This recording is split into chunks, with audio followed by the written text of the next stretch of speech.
The takes don't stop when the mics turn off. You can check out the KFAN YouTube channel for exclusive videos, in-depth takes, initials and password games, and behind-the-scenes content. Search KFAN on YouTube and hit subscribe today, or go to KFAN.com/watch.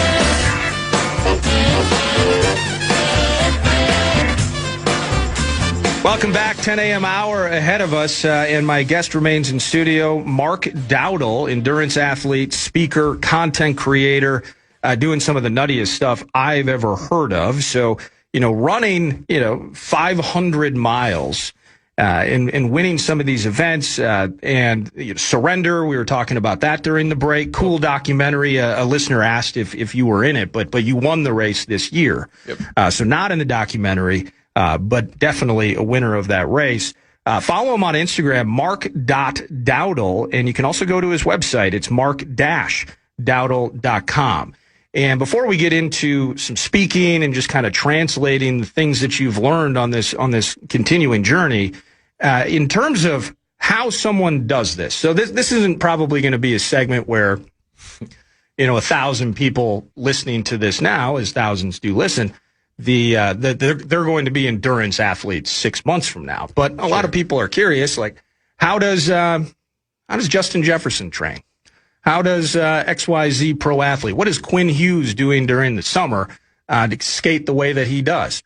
What is Mark Dowdle doing in terms of weekly or daily training? We should start there and continuing to build on this career and this lifestyle. Yeah.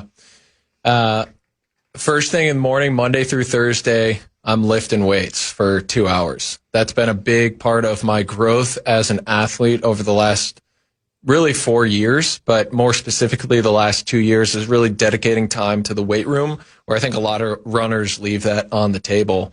And we were talking before the show, the type of lifting and workout that we do is different than the traditional go to a Planet Fitness or a Lifetime or go to a personalized coach. Where Austin Yoakum, we meet over at 9th Street Soccer in the morning, and what he does is a lot different out of the box. Where this morning, for example, we were playing a variation of softball where we used a soccer ball as our ball, and there were different rules that he implemented halfway through the game, where one inning, in order to move on from the base, you had to roll or dive during your progression to the next base. Or you could only bounce the ball. So it's pegging rules, you can throw, but you could only bounce it to hit someone or bounce it to pitch. And there was one inning where you could only throw with your opposite hand and bat with your opposite hand. So just really making it a creative space where it's not regimented, but it is putting game-like situations out there where you're forced to think and move and act differently. And then we spend the second hour lifting weights, really pushing the weight in there.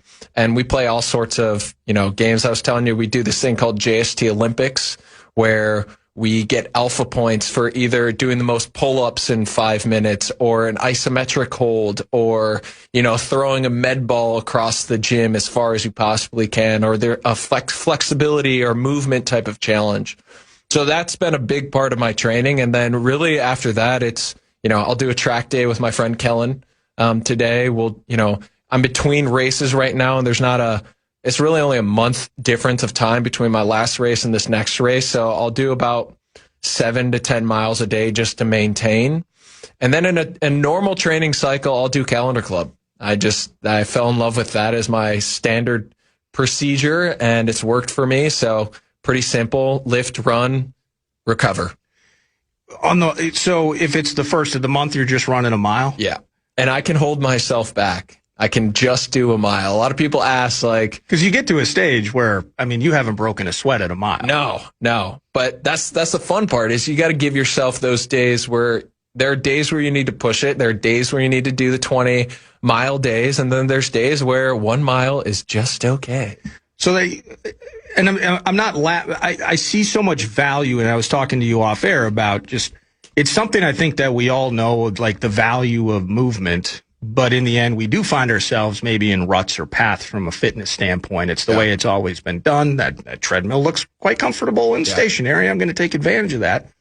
You effectively just said that we have a 5th grade gym teacher who creates games for us on a day-to-day. The idea creation, the creativity of that, I think would surprise a little bit. It kind of surprises me. You know, you see somebody at your level and you're thinking high level, you know, you're hooked up to some sort of a machine for 8 hours a day and the training and the analytical side of it. It's like, no, we just like to move. Yeah. And there's competitive elements of it. And of course, you know, we're stressing, we're working ourselves hard to limits in strength training, these other aspects. But yeah, we're just throwing a soccer ball around and doing cartwheels to first base. I think there's 2 ways you get some things done. You either do it because you want to, or you do it because you're forced to do it. Yeah. And I operate in both of those. Like for lifting, I show up because it's fun and the environment is fun and it's competitive and I want to be there. And so I think that's an important aspect of the lifting and the training side of things.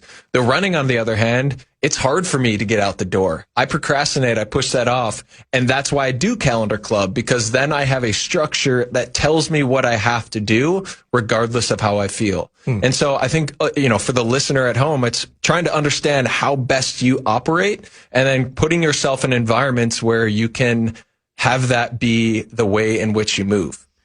In terms of all the races you've won and all the new standards that you've created over the course of time, are there any particular benchmarks that you're most proud of? And maybe that's in combination with, I was battling mentally with this and I did it, or this was the set of odds stacked against me, but I crashed right through it. Are there particular benchmarks that you're saying, man, you know, that thing on my wall, that's one of my favorites? Yeah, there's so many.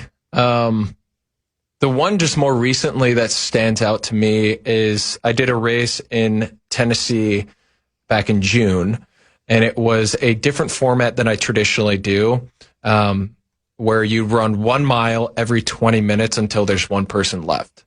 And each mile loop had 340 feet of elevation gain. So it's basically like you're hiking up 2 massive hills and you got to complete that in 20 minutes. And what stood out to me is I came in second place, or DNF'd, did not finish because there's only one finisher. We lasted for around 50 hours, 160 miles, 49,000 feet of total elevation gain.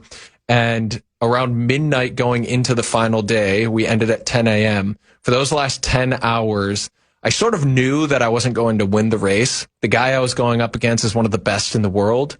And yet I still stuck it out and made the decision to just find out what my own limit was. And I think that's something I'm most proud about and something that I want to continue to cultivate within myself and pass on to anybody listening, is that the outcomes don't define who you are. They don't define your value, but how you're willing to persevere and overcome the obstacle that you're facing, whether that's in your personal life or a physical fitness type of endeavor, or it's your job, whatever it is. The outcome doesn't define you. It's what you're willing to give while you're still in that moment to give yourself the best possible opportunity. So that's how I want to attack any situation, is to really give everything I have so I can leave with no regrets. Oh, that's incredible. And I did read this. You can stop me if I'm wrong, but did you legitimately start hallucinating over the course of a longer run? I mean, we're talking like hundreds of miles, but you were physically, like, you could feel yourself almost going nuts while trying to accomplish that goal. Yeah, I mean, there's been, the last person standing races, I won one in April, which was the surrender race that guy was alluding to, but that was 306 miles over 73 hours of running a 4-mile loop every hour until one person's left. And those races are ones that, last 1 day, 2 day, 3 days. The longest it's ever lasted is 5 days. But yeah, you're hallucinating. I was seeing teddy bears hanging from the trees, or these big spiders from Harry Potter started coming alive and talking to me. It was wild, and you start to just not know what is real, if you're sleeping, if you're dreaming. And that is what your brain is doing. Your brain is trying to sleep while it's still awake because it's so exhausted. Oh my goodness. Does that sound fun to you? Again, as I said it when I was putting this together, I'm just like, I can't fathom it. I don't necessarily even have, I don't know how to think about it because I can't perceive it mentally in terms of bringing yourself to those limits. And, once you hit those limits and you grind it out, you get through it. How long does it take you to recover from this stuff? Several days to a week. I mean, it's a whole process, but there's several days after the event that I'm not walking very straight. Yeah, because it's not, you see after a marathon, you get those, those, what are those little blankets or whatnot, right? Yeah. And, get yourself a bottle of water, maybe, I don't know, a protein shake or a banana or something. And let's go sit down maybe for a bit. This is a little more extreme than, like you need more than a blanket after you do one of these things, right? Yeah. I mean, it's it's a lot more than a blanket, but just to point to your perception. One thing that I'm really trying to do that I've done over the, my years of running is try and connect it and relate it to people to bring them on the experience with me. One of the things that Kellen and I of Embrace North are teaming up to do this weekend is to do a 24-hour backyard. So not everybody can perceive running for 73 hours at this format, but the format is attainable where you just have to complete one loop to understand what you're capable of. A 4-mile loop. And if you get back within time, you can go out for that second loop and that third loop. And I think it's really important that people, if they're interested in finding out what their limit is, this is a great format to start with, because running a marathon or running a 100-miler might seem way out of the norm for them. But doing 1 4-mile run might be just enough where they can say, I'm going to give that a try. And then you learn about where your standard is, where you're at, and you can get back to the training and push to go further for that next one. The format of it, because you can go run that 4.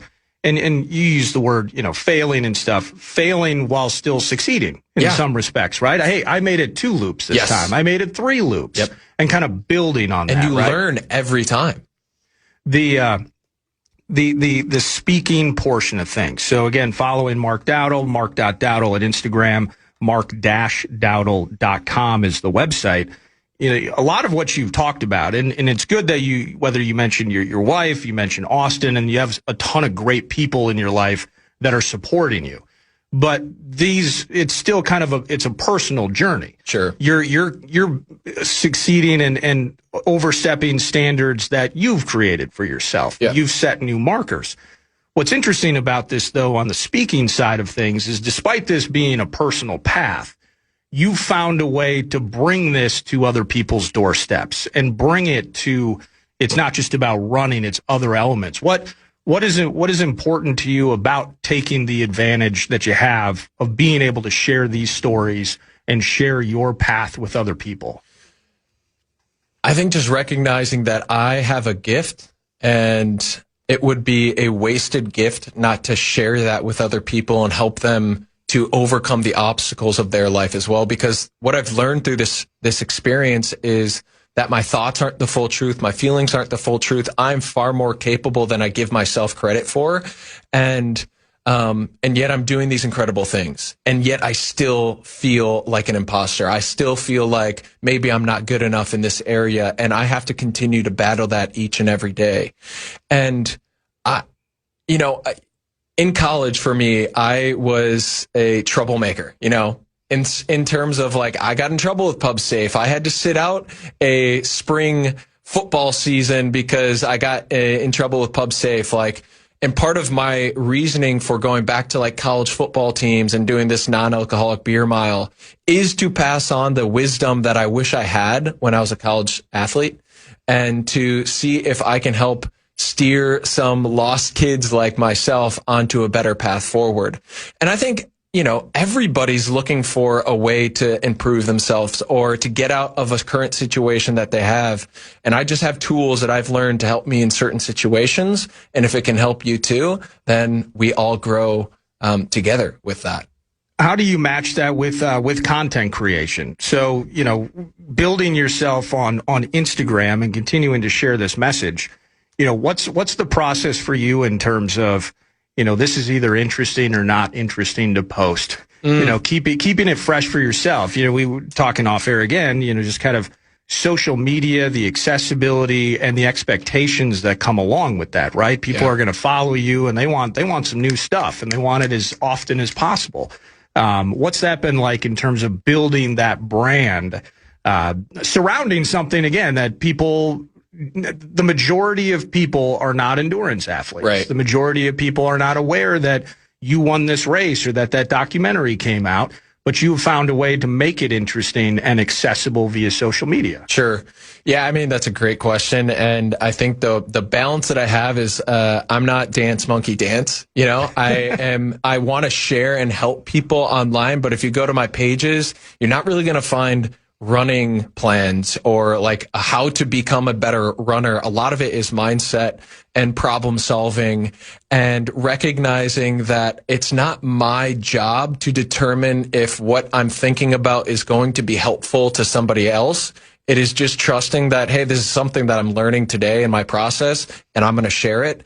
And that may or may not help somebody out there. But trying to take the pressure off of needing to make every single post the most impactful thing I've ever done is just it's playing a losing game. Yeah. And so if I have an opportunity where I'm learning something or I'm thinking about something or I'm problem solving, or I just share that. And if that's helpful, it's helpful. If it's not, I'll get it on the next one. Do you have somewhere like a journal or a spreadsheet that says how many miles you've run since you first ran that first one, since you ran, and you know, whether, you know, at one point, you know, you're sweating the beer off on a Saturday morning to now you're running 30 just because that's what I have to do to keep doing this thing at such a high level.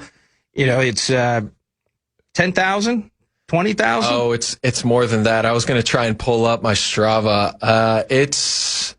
It's probably close to 100,000. 100,000 miles. Somewhere in that neighborhood. Somewhere in that neighborhood. I don't know. Honestly, I don't want to speak. No, that's fine. That's fine. But do you potentially, you know, and that's dialing in via that app. At one point, you know, you were keeping track maybe a different way. But, you know, it's kind of like when I used to have this 96 Acura Integra that my goal, I wanted to get 300K out of it. Yeah. Before we put that thing to bed. And I accomplished that goal. Yeah. And it was embarrassing. There may have been some electrical tape on the side view mirror at one point. The rust was becoming untenable. Got a couple of parking tickets during snow emergencies because it was a little hockey puck.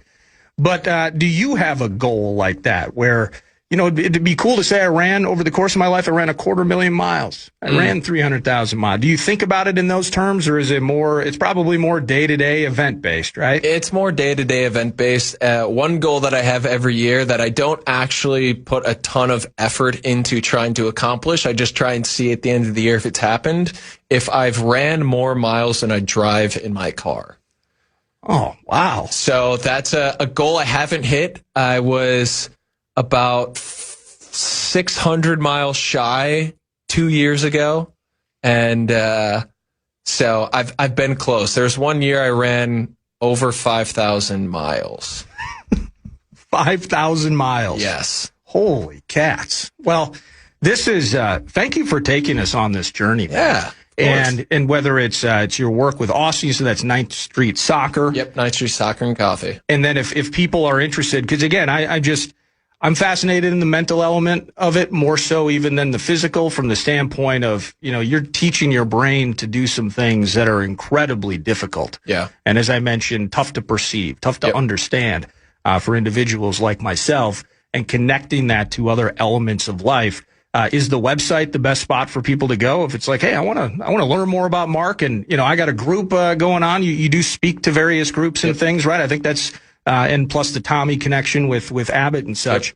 But is the website the best spot to go? Yeah, the website's a great place to go if you're looking to learn more about the speaking. But if you just want to hear some more mindset stuff, my Instagram and my YouTube channel, which are both mark.dowdle, are great places to find me. Okay, sweet. And how if somebody just wants to, knowing what these events are, when they're happening, and they just want to follow you, where do people go when they want to learn more about XYZ race that's coming up?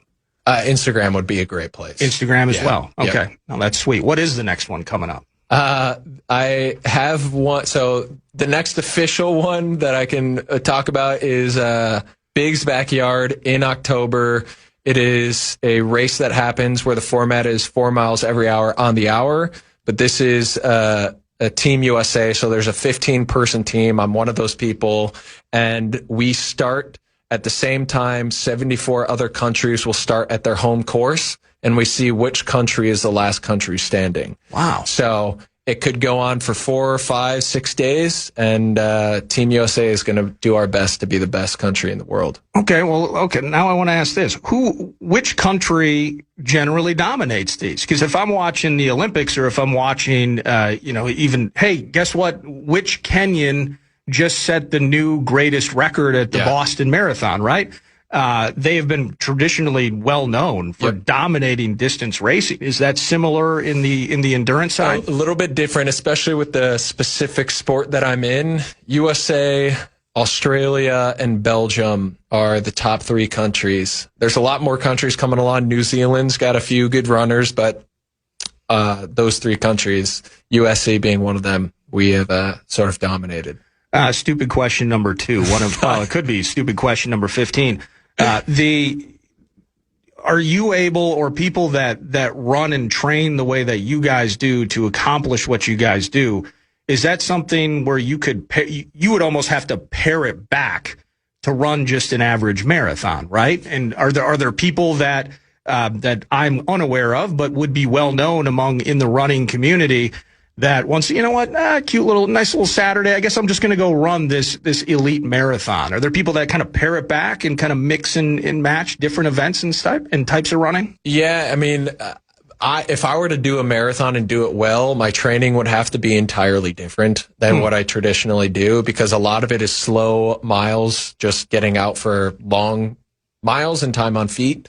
So if I were to do, a marathon, it'd be entirely different. There are some people out there who do faster marathons or faster 50Ks or 50 milers that sort of look at the Backyard Ultra as the little brother. Like, we don't give you the respect.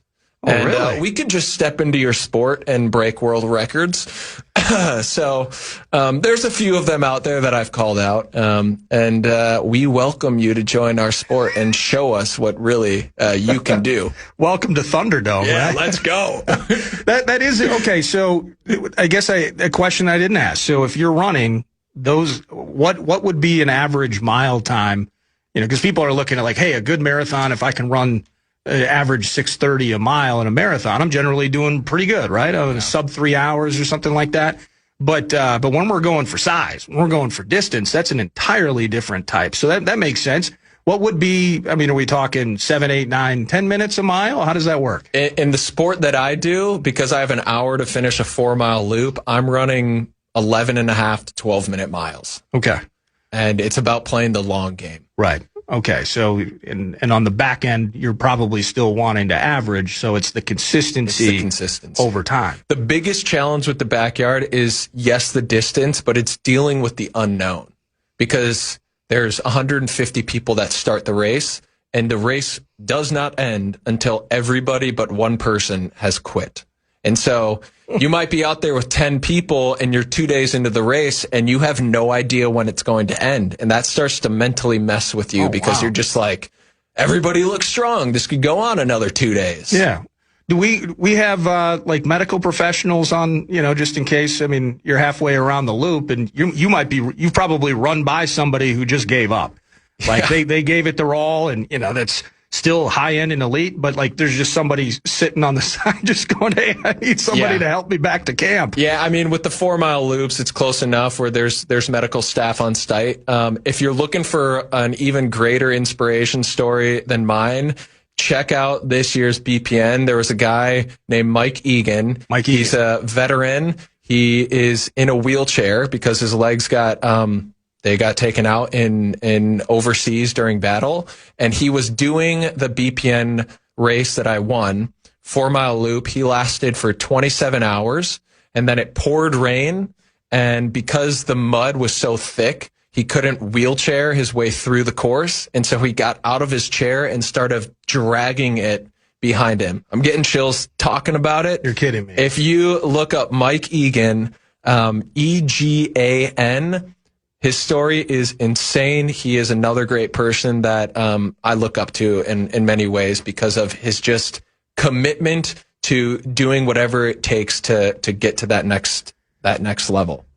So can't thank you enough for hanging out with me, man. That is so awesome. It's Mark Dowdle, mark.dowdle via Instagram. Follow him there. Follow his journey. Follow the races. Follow all of it. And then mark-dowdle.com for more information, speaking opportunities, and all of that. Just learn more about, the mental fortitude behind what this guy's doing on a daily basis is nothing short of astonishing. So check it out. That's Mark Dowdle. I'm Nordwin for PA. We're back in minutes, 9 to noon. You're listening to Eric Nordquist in for Paul Allen on The Fan. From the 1-800-ASK-GARY Traffic Center. This report is...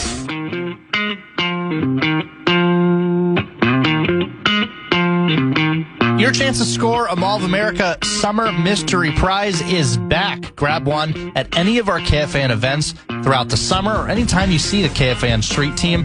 Then redeem it at Mall of America for discounts and exciting prizes. Check out upcoming events at KFAN.com, keyword calendar.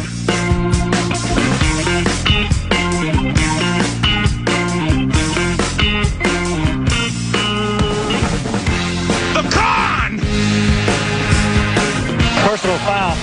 Clipping.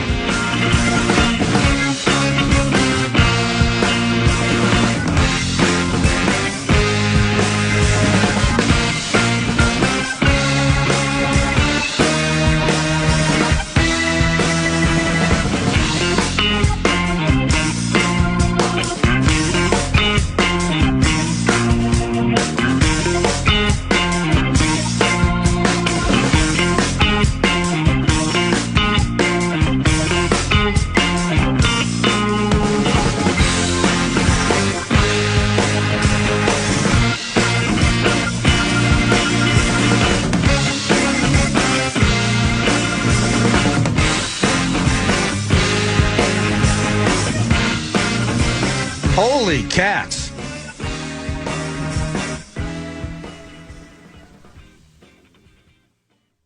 Talkback machine. Hey? Not working? All right, never mind. No. Welcome back. Should be. Okay. Oh, well. Welcome back, 9 to noon. It's Norwin for PA. Sorry for the dramatic pause. It was a Talker Tuesday on an actual Wednesday, and it's brought to you by Northern Fire Grilling and Barbecue Supply. And as soon as we get the talkback machine working, maybe you have a talkback in relation to the guy we just had on, Mark Dowdle. How mortal do you feel hearing that? I mean, the guy has run around the earth 4 and change times. Yeah, what is That's it? That's just insanity. What is the circumference? About 25,000 miles? Something like that, yeah. Something like that. He's run around it 4 times. I don't even think he's 30 yet. Okay.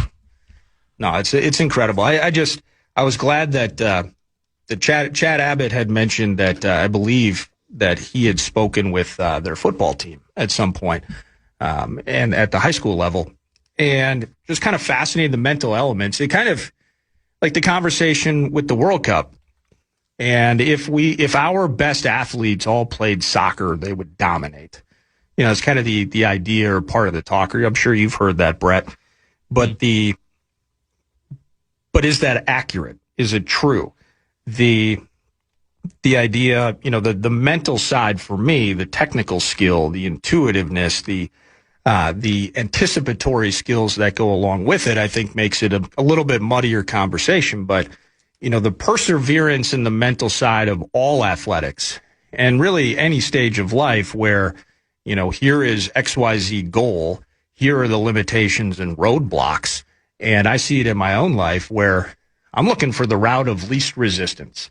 And there could be many reasons, behind that. It's kids' schedule. It's things that are going on in my life. And to some end, I'm making an excuse as to why I'm going to do this later. I'm going to procrastinate. I'm not going to do it at all. Or maybe I'm making excuses as to why, you go down a road and it wasn't as good as it possibly could be. And the mental training involved, there's a passion behind it. I think, it requires a certain type of personality. So not everybody is going to run out there and become an endurance runner and accomplish some of the things that he does and has over the course of time. But kind of the mental element of competition, maybe in sports against teams, the mental element of competition and fighting yourself and overcoming those things, just kind of blown away by it, to be honest with you. It was pretty cool. I couldn't imagine the mental, he's on his 30s yet. I'm almost there.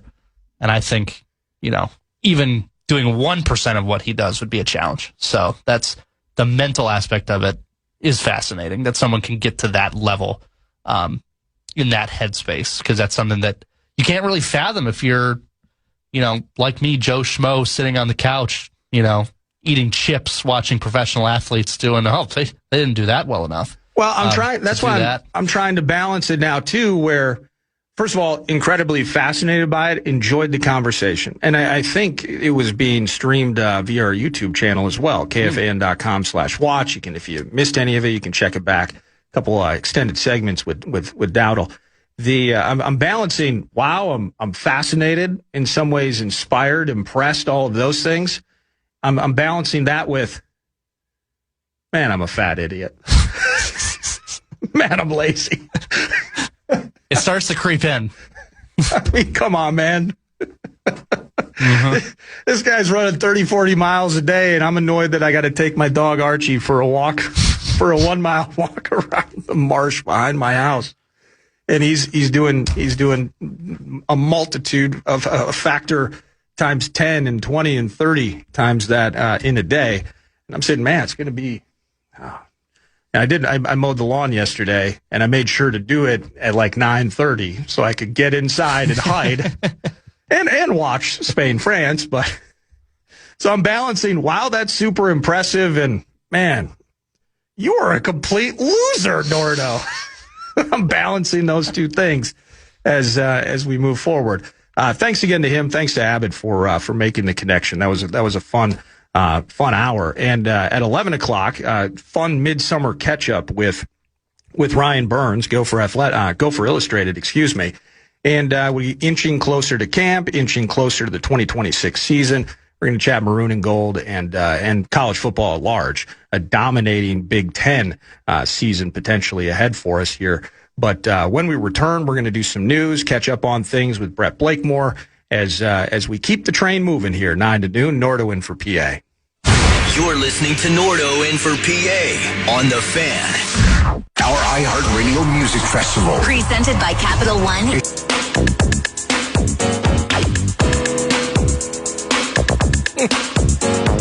Welcome back, 9 to noon. It is time for News du Nord, which is brought to you by The Casino at Canterbury Park, CanterburyPark.com.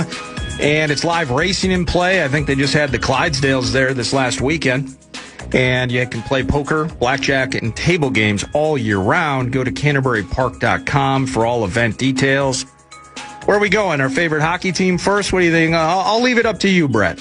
Number 1. Well, when the Dylan Larkin trade happens, or if they start showing up for training camp, and we'll get to our favorite hockey team. I'd love to talk about that, and we will get to something that could affect that, but we'll start things. Number 1. It's the World Cup, and it's coming to the finals. You'll have a watch party this Sunday to watch the final, and we know Spain will be in it now after beating France 2-0 yesterday. It seemed like it was the unstoppable force versus the immovable object, with France offense just on fire. Mbappe could score and create goals whenever he felt like it. Yeah. And Spain only conceded 1 goal going into this game. And spoiler alert, they didn't concede one this time. It was just a masterclass of shutting down a team where you can't score if you don't have the ball. And we're just going to keep the ball. We're going to keep attacking. There's nothing you can do about it. I understand there can be aspects of that, of keep away, that is boring. It wasn't really keep away. It was more of, we're just going to keep attacking. The best defense is good offense. Yeah, going back to what we were talking about in the open, the game yesterday probably wouldn't be in the camp of, hey, we want to show the average American soccer fan. We want to show somebody who's on the fence. Like, do I really want to dig into this? This tournament, I think, well, by nature of having more teams and games, but I'm certain that it's the most goals ever scored at a World Cup. And then, whatever the goals per game number is, at one point it was kind of leading the way historically as well. So you want to see goals. You want to see action. You've seen a lot of drama over the course of the World Cup. And so, Argentina and Cape Verde. Argentina, again, coming back against Egypt, things like that. Frustrating, dramatic moments, including video-assisted replay. Hey, look at this. The beautiful game hates referees and the review process as much in their sport as we hate it in ours. That's cool. I can get into that. I get it. Yesterday's game was probably not a game that you're showing somebody that's very new to the sport, because you would look at it as being boring in some respects. You're right. It wasn't purely defensive focused, but it was defense via possession. And Spain has been known for this, really, for the last decade and a half, probably nearly 2 decades now, really. It's the, and I'm even pronouncing it incorrectly, it's tiki-taka, correct? Yeah, and it was Pep Guardiola's system, if you could call it that, I think 20 plus years ago at Barca, right? Mm-hmm. Yeah.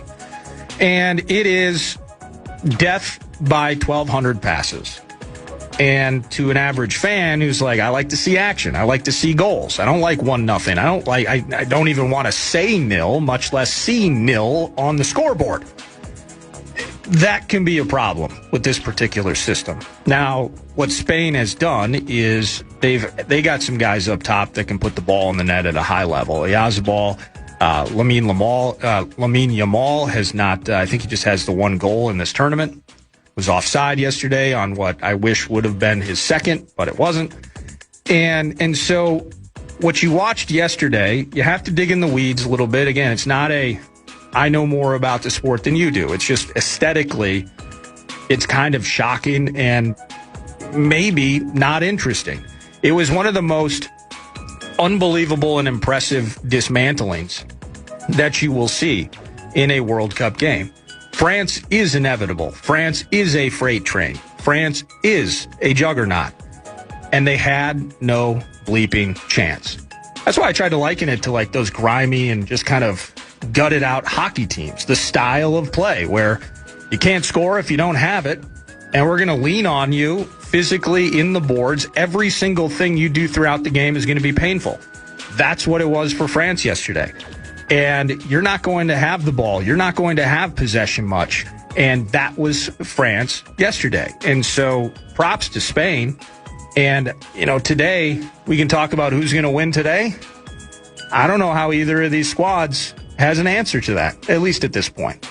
Number 2. Great segue. In 3 hours, 10 minutes, and 14 seconds, Eesh. England takes on Argentina. It's in Atlanta, so it'll be an AC stadium, which is something I'm sure England will absolutely adore after having to go to Azteca and Miami in the middle of the summer. Can you see, that's a real thing, by the way. Like today in Minnesota is uncomfortable for a lot of us. Yep. I'm built for the North. I do not like mid-90s. And I definitely You're a man of the North. I do not.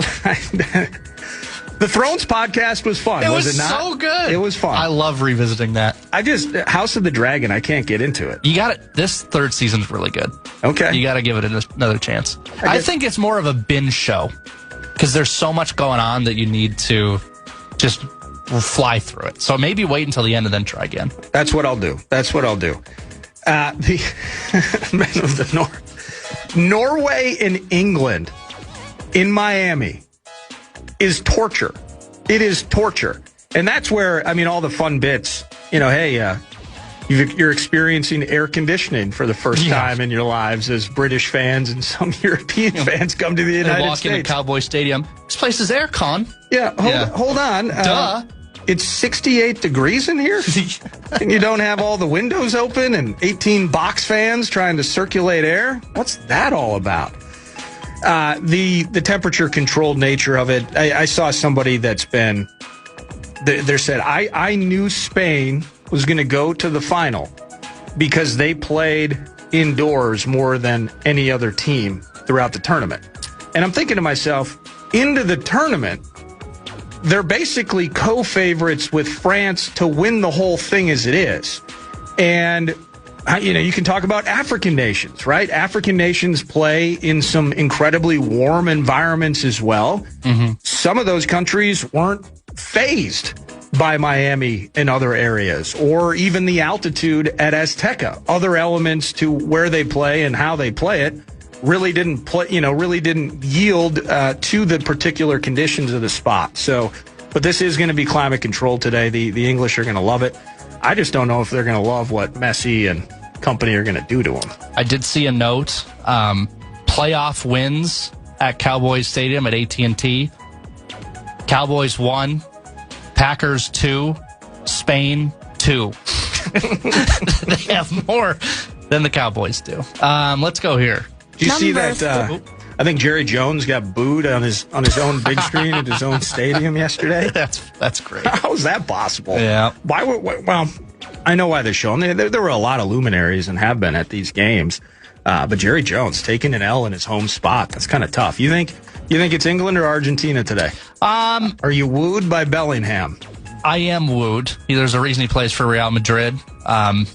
There's an interesting note from Carling that not a single player that plays in the Prem in England's squad has scored a goal. Harry Kane plays in Germany, and Bellingham plays in Spain, and that's their two main contributors. And now Gordon plays in Spain as well. Well, I'm trying to think who has scored for England not named Bellingham or Kane. The list is small. I'm having a hard time pulling even a third name out of the hat. Yeah. Well, that's for a different time. Yeah. Anyway, I think England actually does it because Tuchel really kicked them in the ass verbally after the last game. No, he didn't. He said they were lucky that they beat them. So I think that's way overblown. You have, like, the Bellingham thing, whatever. Yeah. He doesn't know what it's like to be out there against. Okay, I think Bellingham was put in a bad spot to respond to something that he hadn't heard. And I think Tuchel is really just managing this thing beautifully by we're not done yet. Like, I would bet internally that this is a bonded group, a close group, a group with a similar mindset, in fact, that, we did kind of have to grind our way through that a little bit. That's all good. And that's making us stronger. But I think, it's an all-star team versus Messi. Yeah. And they got players outside of Messi, but it's when he's on the field, it's the Messi show. Yeah. It's Messi. It's Messi and 10 other guys. And I like Martinez in that.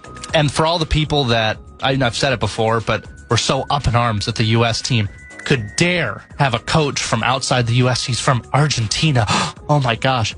The English national team has a German head coach named Thomas Tuchel. That would be like if we had a Russian coach or a Chinese coach. And they're fine with it because guess what? They're winning games, so they don't care. It's the way forward. Yep. And I think a third of the teams in the World Cup had coaches that aren't from their native land. So who cares? I don't know.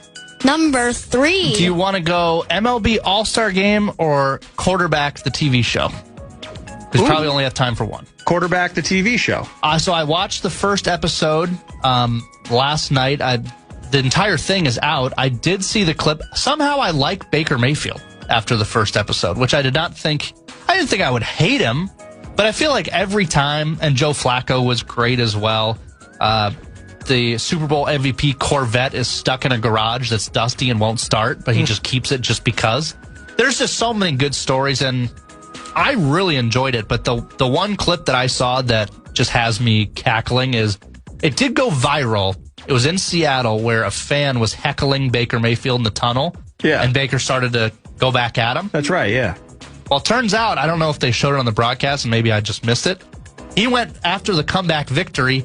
He goes back to that fan and basically MFs him, saying, I bleeping told you, I bleeping told you. It's fantastic. Like, I just love this show. I wish my guy would be on it, but maybe next year.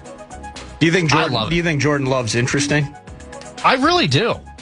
He's a good dude. Like good personality. Oh, yeah. And he could carry it. I mean, I don't know. He's not flashy personality guy. He's a really great dude. And he's got a great story, too. Because Kirk Cousins was entertaining because he's weird. Yeah. So it's kind of... And Joe Burrow, I actually thought, was almost kind of boring when you're kind of following him on this journey. And it's like, okay, it's interesting how, in some ways, introverted or introspective he is, where he's sitting at home, he's going to play the piano for a little while. It's like a Bond villain. So Baker is interesting because he's got some one of us vibe to him, where he's kind of a loudmouth. You expect like he would hang out on the back porch and have a 6-pack of Coors with you and solve the world's problems.